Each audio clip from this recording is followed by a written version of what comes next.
Hello नमस्कार साथियों, welcome to our channel Vision Classes by Raju sir. तो साथियों, आज हम लोग लूसेंट का चैप्टर 1 जो वास्तविक संख्या के नाम से है, हम लोग आज उससे संबंधित कुछ क्वेश्चंस को देखेंगे और ऐसे ही आप लोग को लूसेंट के भी कंटेंट जाते हुए रहेंगे। तो चलिए, आज की क्लास शुरू करने से पहले हमारे जो गणेश जी हैं, गणपति बप्पा हम लोग जिनको कहते हैं, इन्हीं के नाम से हम अपने काम पे श्री गणेश करते हैं।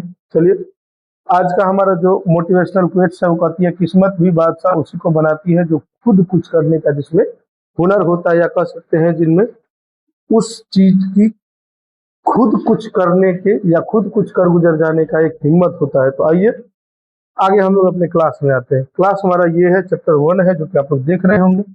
पहला क्वेश्चन हमारा ये कहती है, यूक्लिड निम्नलिखित संख्याओं का एचसीएफ ज्ञात करने के लिए यूक्लिड एल्गोरिथम का प्रयोग करें। मतलब ये दो संख्या दी गई है, इन संख्याओं को यूक्लिड विभाजन प्रमेय के आधार पर हम लोग को मौसा ज्ञात करना है। आइए, सबसे पहले इसको बनाने के लिए हम लोग जो ग्रेटर और लेस देन है उसको हम लोग लिख देंगे इसे जिस तरह से लिखा हुआ है, 395 लेस देन 165। अब आइए हम इसको बनाने का हम लोग इसको बनाते हैं, लिखेंगे इसीलिए यूक्लिड विभाजन प्रमेय से यूक्लिड विभाजन प्रमेय क्या कहती है तो बाबू, A is equal to B Q plus are.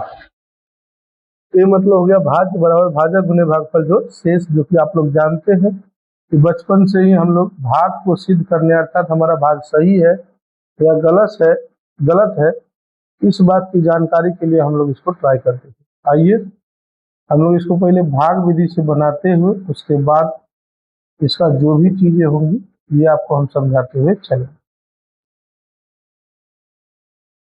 तो बाबू, जैसा कि आप सबों को पता है भाग विधि से कैसे बनाया जाता है महत्तम, तो वही भाग विधि से महत्तम निकालना है।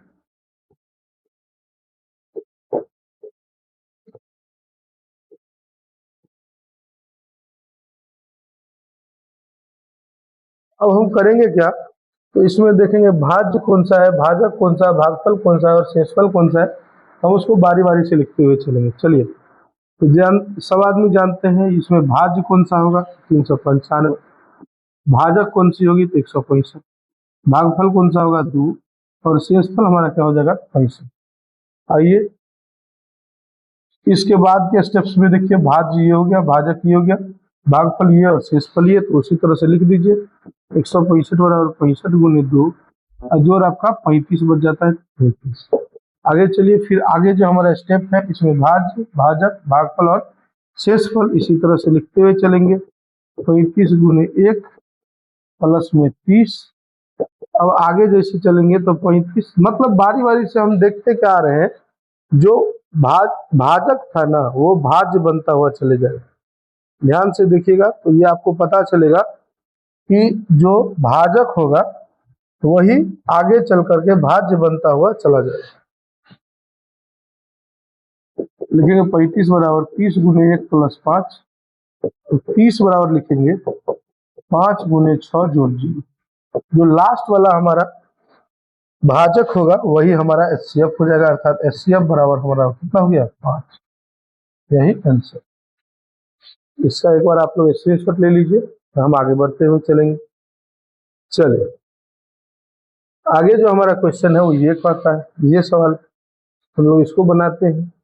फिर से वही बात, क्योंकि 875 बड़ा है 625 से, तो हम वही लिख दिए। अब लिखेंगे इसीलिए यूक्लिड विभाजन प्रमेय से, यूक्लिड विभाजन प्रमेय से, यूक्लिड विभाजन प्रमेय हमें कहती क्या है, तो A is equal to B Q plus R. हम यहाँ इसको भाग विधि से बना लेते हैं, और भाग विधि से बनाने के बाद जो है तो हम लोग आगे बढ़ेंगे। तो सबसे पहले 875 से हम लोग भाग देंगे, 875 में भाग देंगे 625, एक और में लग जाएगा 625 घट के हो गया 0, 5 2 250, फिर 625 दो बार में लगेगा 250 दूनी 500 होता है, तो मैं 500 दे दूंगा। घट के बच गया 125, आ गया 250। ये 125 दूनी 250 कट गया। अब लिखेंगे यहाँ बराबर में 875 बराबर 875 पर क्या दिया हुआ है 625 गुने 1 और प्लस में 250। फिर अब यहाँ हमारा भाज्य बदल जाएगा, 625 हो जाएगा, भाजक ये आ जाएगा 250 गुने 2 जोड़ 125। फिर ये हमारा भाज्य, ये हमारा भाजक हो जाएगा, तो 250 बराबर 125 गुने 2 जोड़ 0। अब आ जाइए बाबू, HCF बराबर क्या हो जाएगा 125। यही हमारा क्या गया आंसर। तो इसका आप लोग स्क्रीनशॉट ले लीजिए, हम आगे बढ़ते हुए चलेंगे। आगे हमारा क्वेश्चन कर रहा है 126 और 96। तो हम देख रहे हैं 126 जो है 126 बड़ा है 96 से, लिखेंगे 126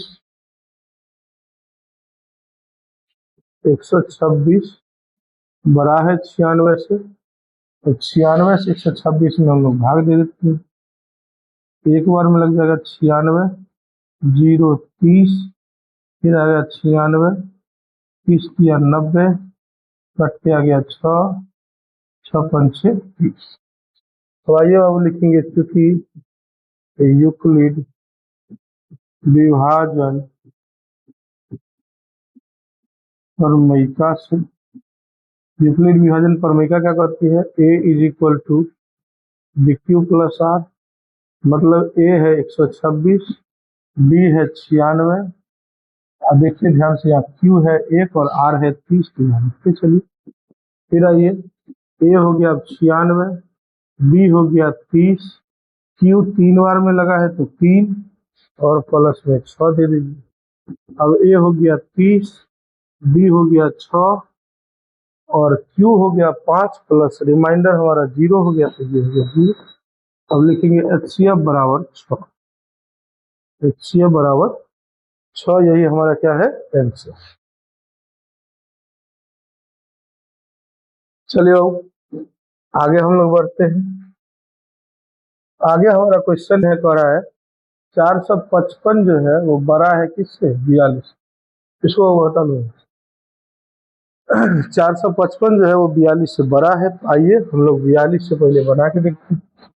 42 से 455 में भाग देंगे, एक बार में लगेगा 42, कट गया 3, 35 0, तो इसको करिए तो ये गया 42, 35 से काम 35, कट के बच गया 7, 35 7 से 35 कैंसिल हो गया। अब आइए हम फिर यहाँ लिखेंगे, चूंकि यूक्लिड विभाजन विभाजन प्रमेयिका से, यूक्लिड विभाजन प्रमेयिका क्या करती है, a is equal to BQ plus r. अब यहाँ a कौन सा हो गया 455, b कौन सा हो गया 42, अब q कौन सा होगा, जितना बार में लग रहा है वो हो जाएगा q, और r तो आप लोग देख ही रहे हैं 35 हो गया। अब आ जाइए बाबू, a हो जाएगा 42, b हो जाएगा 35 और q हो जाएगा 1 और r जो होगा वो 7। अब चलिए a 35 हो गया, b 7, 5 बार में लगेगा तो 5 और r जो है वो 0 हो जाएगा। लिखेंगे HCF बराबर, आंसर हमारा आ गया 7, यही हमारा क्या है आंसर। एक बार इसका स्क्रीनशॉट ले लीजिए, हम लोग आगे बढ़ते हैं। आगे क्वेश्चन है हमारा, एक साथ 3 सवाल दिए गए हैं, इसको आपको बनाना है। तो अब देखिए ध्यान से, सबसे पहले हम सभी जानते हैं कौन कौन किससे बड़ा है, 29 सबसे बड़ा, उसके बाद 26, उसके बाद 13। तो हम क्या करेंगे, जो छोटे वाले हैं सबसे पहले उन दोनों का एल्सियम ले लेंगे, उसके बाद हम बड़े वाले का एल्सियम लेंगे। इनका आप किसी का भी ले सकते हैं, चलिए आपकी इच्छा है पहले बड़े वाले का, तो आप बड़े वाले का भी ले सकते हैं, छोटे वाले का तो छोटे वाले, चलिए आपकी इच्छा है बड़े, तो चलिए आप पहले बड़े का लेते हैं, दोनों बड़े और छोटे का लेते हैं। 26 और 29 का लीजिए, एक बार में 26 कट के बच गया 3, उतरेगा 26, 3 8 24, कट के बच गया 2, उतरेगा 3, 2 एक काम 2, 2 एक काम 2, घट के 1 और 2 यहाँ से कट गया 2। अब 1 से हम लगाएंगे 13, 1 से कट जाएगा 3। देखो इस कहने का मतलब क्या है ना बाबू, कि हम पहले दोनों बड़का वाला का एचसीएफ निकाल लेंगे, जो एचसीएफ निकलेगा वही इस छोटे वाले का भी एचसीएफ होगा, यानी तो उसका एक कॉमन फैक्टर होगा, तो हम लोग उसको कह देंगे कि ये क्या है, तो ये इसका एचसीएफ हो जाएगा। तो चलिए हम पहले किसका निकाले हैं, 29 और 26 का लिखेंगे, इसीलिए यूक्लिड विभाजन प्रमेयिका से A is equal to B Q plus R. A है कितना 29 बराबर 26 गुने 1 प्लस 3। अब आ जाइए 26 बराबर लिखेंगे 3 गुने 8 प्लस 2। अब आ जाइए 3 बराबर लिखेंगे 2 गुने 1 जोड़ 1। अब आ जाइए 2 बराबर लिखेंगे 1 गुने 2 जोड़ 0। तो यहाँ पर आपका एचसीएफ कितना आ गया 1। फिर अब इस 1 से हम लोग निकालेंगे दूसरे का, अर्थात जो हमारा 13 है उसका।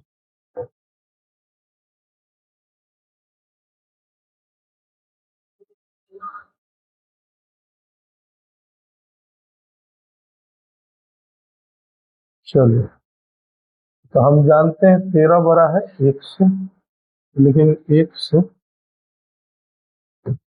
ये लिख दिए। अब इसीलिए यूक्लिड विभाजन प्रमेयिका से, यूक्लिड विभाजन प्रमेयिका क्या कहती है, A is equal to B Q plus R. A कितना है 13, बी है 1, क्यू हो गया 13 और आर हो गया 0। लिखेंगे एच सी एफ बराबर, इहो में एच सी एफ 1 के आगे और इसमें भी एच सी एफ 1 ही है। तो यही हमारा क्या हो गया आंसर। चलिए आप लोग इसका एक स्क्रीनशॉट ले लीजिए। हम लोग आगे बढ़ते हुए दूसरे सवाल की ओर चलते हैं। दूसरा सवाल हमारा ये है 135 और 225, इसका आपको एचसीएफ निकालना है। तो हम जानते हैं 225 ग्रेटर है 135 का, इसीलिए यूक्लिड विभाजन प्रमेयिका से लिखेंगे क्या होता है, A is equal to B Q plus R. इसमें से वो 1 नंबर का क्वेश्चन पूछता है, 2 नंबर का सही क्वेश्चन पूछता है, तो ध्यान दीजिएगा, आराम से इसको बना लीजिएगा, आराम से बन जाएगा, ज्यादा कुछ ताम झाम इसमें नहीं है।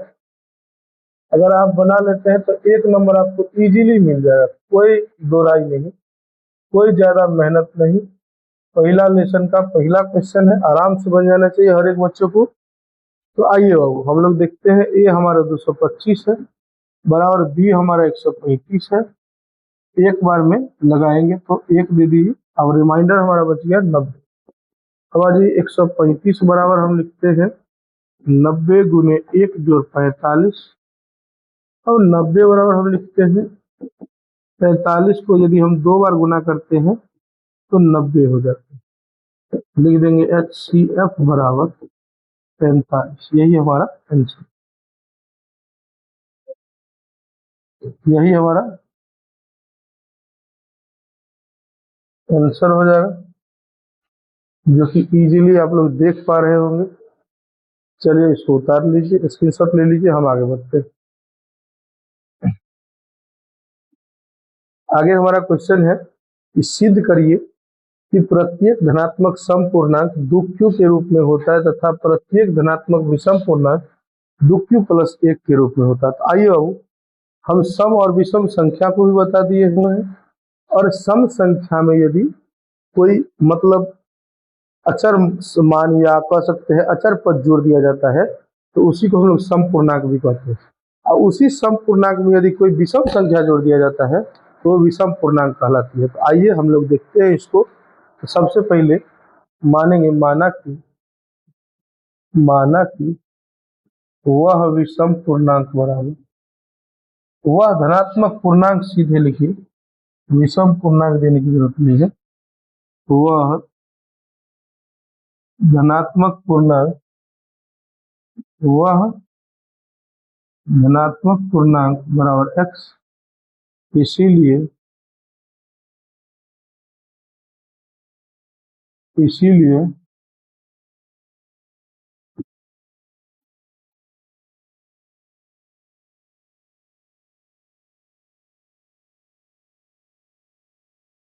इसीलिए यूक्लिड विभाजन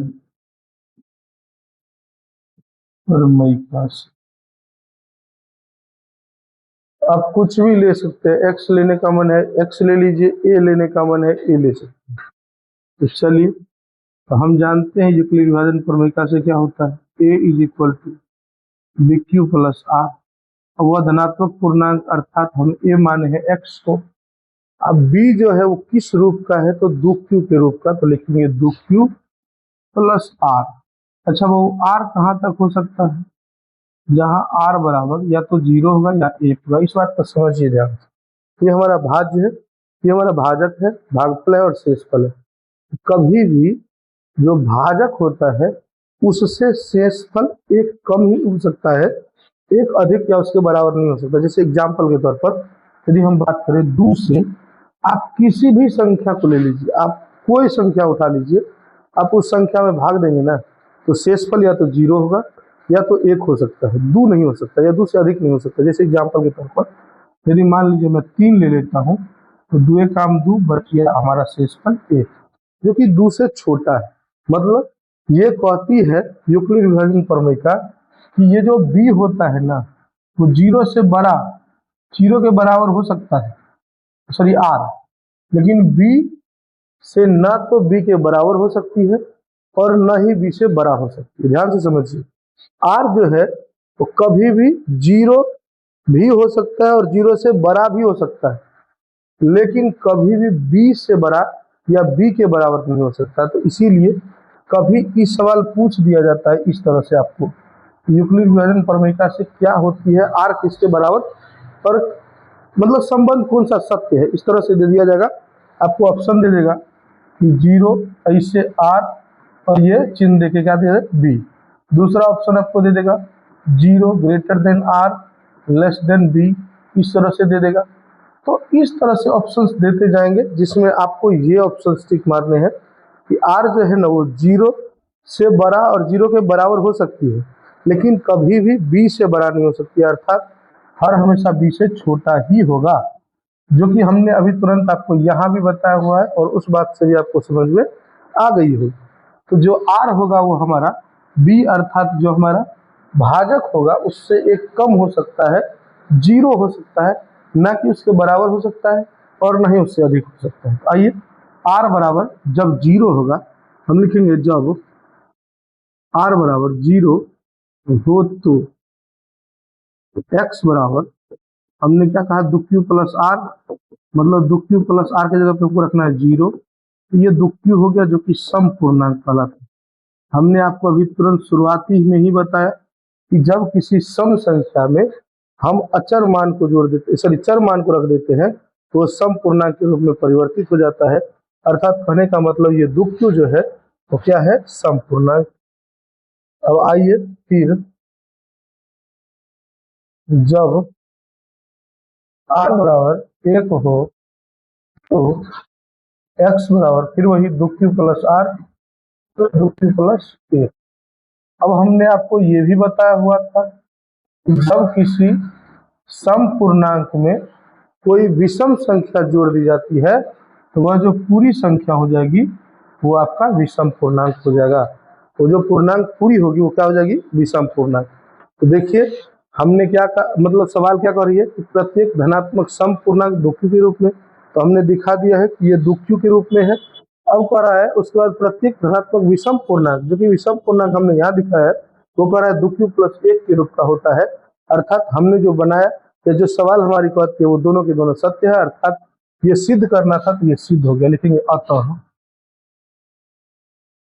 प्रत्येक धनात्मक समपूर्णांक दुक्यू तथा विषम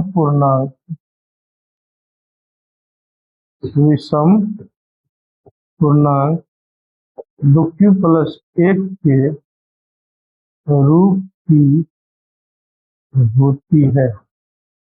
यही सिद्ध करना था, यही सिद्ध हो गया। स्क्रीनशॉट इसका ले लीजिए। थोड़ा सा राइटिंग में प्रॉब्लम हो रहा होगा तो इसको इग्नोर करके चलिएगा, हम लोग आगे बढ़ते हैं।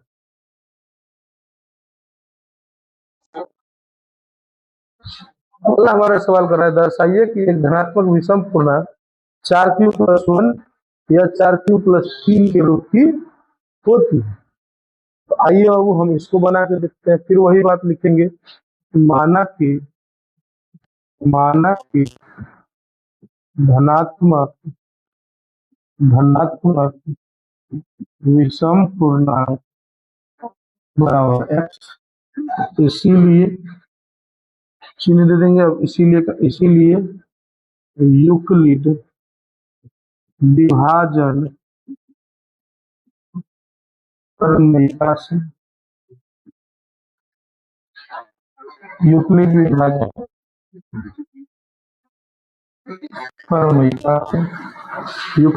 प्रमेयिका क्या कहती है? a = bq+r। a के जगह पे हमने x मान लिया, b के जगह पे बाबू 4q होगा, 4q+r। अच्छा, अभी हमने तुरंत बताया कि r क्या हो सकती है, तो r जो होगा वो बाबू या तो 0 हो सकती है, यानी तो ये b जो है ना, यहाँ a है ये, b है ये, तो b से एक छोटा हो सकता है, बराबर या उससे बड़ा नहीं हो सकता। अर्थात इससे एक छोटा मतलब क्या, या तो 0 होगी, या तो 1 हो जाएगा, या 2 हो जाएगा, या 3 हो जाएगा। तो बाबू देखिए, हम 0 और 2 को देखेंगे तो वो सम पूर्णांक हो जाएगा, लेकिन हमें इसको सिद्ध करना है विषम पूर्णांक को, हम लोग विषम संख्या को लेके ही चलेंगे। फिर लिखेंगे जब r बराबर 1 हो तो x बराबर 4q+r, दैट मीन्स 4q+1, जो कि क्या दिखाती है, एक विषम पूर्णांक को दर्शाती है। कहिएगा सर विषम पूर्णांक कैसे? तो 4q एक सम पूर्णांक है, लेकिन जब हम सम पूर्णांक में किसी विषम संख्या को ऐड कर देते हैं तो पूरी की पूरी जो संख्या पूर्णांक जो होती है वो विषम पूर्णांक में परिवर्तित हो जाती है। आइए फिर जब r बराबर 3 हो तो x बराबर 4q+r ना, मतलब 4q+3, अर्थात ये भी क्या दिखा रहा है, ये भी विषम पूर्णांक को ही दिखा रहा है। लिखेंगे अतः प्रत्येक धनात्मक विषम पूर्णांक 4q+1 विषम पूर्णांक 4q+1 तथा 4q+3 के रूप की होती है। यही सिद्ध करना था, यही सिद्ध हो गया। आप लोग जल्दी से इसका एक स्क्रीनशॉट ले लीजिए, हम लोग आगे बढ़ेंगे।